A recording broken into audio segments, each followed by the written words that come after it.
అరెస్టులు, ఎన్కౌంటర్లతో అడవిలో అన్నలు అంతమవుతున్నారు. మావోయిజం భావాజలాన్ని విస్తరించే ప్రయత్నం చేస్తున్న కొద్ది మంది అర్బన్ నక్సల్స్ గా సిటీస్లో పాగా వేస్తున్నట్లు ఇంటెలిజెన్స్ అధికారులు పసిగట్టారు. యువతను మావోయిజం వైపు మళ్లించేందుకు చేస్తున్న ప్రయత్నాలు ఎన్ఐఏ గుర్తించింది. దీంతో అతి త్వరలో దేశవ్యాప్తంగా అర్బన్ నక్సల్స్ ను అరెస్ట్ చేసేందుకు రంగం సిద్ధమవుతోంది. ఆపరేషన్ ఖగార్తో ఇప్పటికే అడవిలో అన్నల లొంగుబాటు జరుగుతోంది.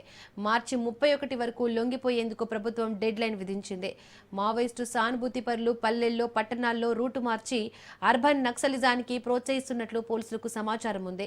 దీంతో ఎవరెవరు ఏ కార్యక్రమాలు చేస్తున్నారనేది కూపిలాగుతున్నారు. అతి త్వరలో భారీ అరెస్టులు ఉంటాయని సమాచారం.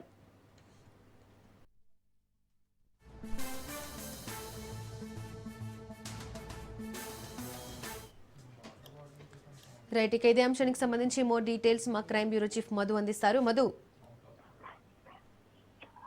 అర్బన్ నక్సలిజం ఏదైతే ఉందో అది ఇప్పుడు చాలా వేగంగా వ్యాప్తి చెందుతుంది అనేటటువంటి అనుమానాల నేపథ్యంలోనే ఎన్ఐఏ ఫోకస్ పెట్టిందనైతే చెప్పాలి.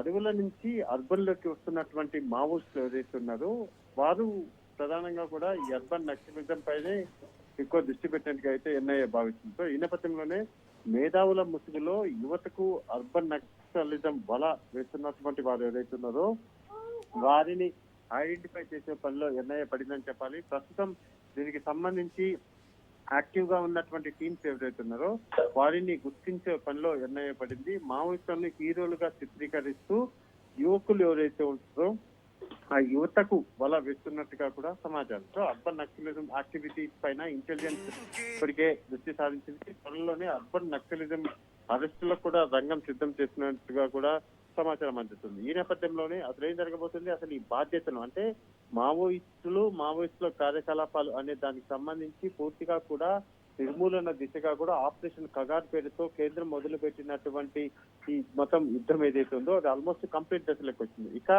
మావోయిస్టులు లేరు, కానీ మావోయిస్టులు ఒకప్పుడు ఉండేవారు, వాళ్ళు హీరోలు అని మళ్ళీ మావోయిజాన్ని కూకటి వేలతో సహా మళ్ళీ పుట్టించడానికి మొదలు పెడుతున్నటువంటి ప్రయత్నాలు ఏవైతే ఉన్నాయో ఆ ప్రయత్నాల్లో భాగంగానే మావోయిస్టులను హీరోలుగా చూపించడమే కాకుండా వారు అందరూ కూడా మేధావులుగా ఉంటూ కూడా మేధావుల ముసుగుల్లో యువతను మావోయిస్టుల వైపు లాగడానికి ప్రయత్నాలు జరుగుతున్నాయి అనేటటువంటి అనుమానాలు అయితే లేకపోలేదు. సో ఈ నేపథ్యంలోనే డెఫినెట్ గా కమింగ్ డేస్ లో దీనికి సంబంధించి అరెస్టులు కూడా ఉండే అవకాశాలు అయితే కనిపిస్తున్నాయి. Deepika. Right Madhu, thank you.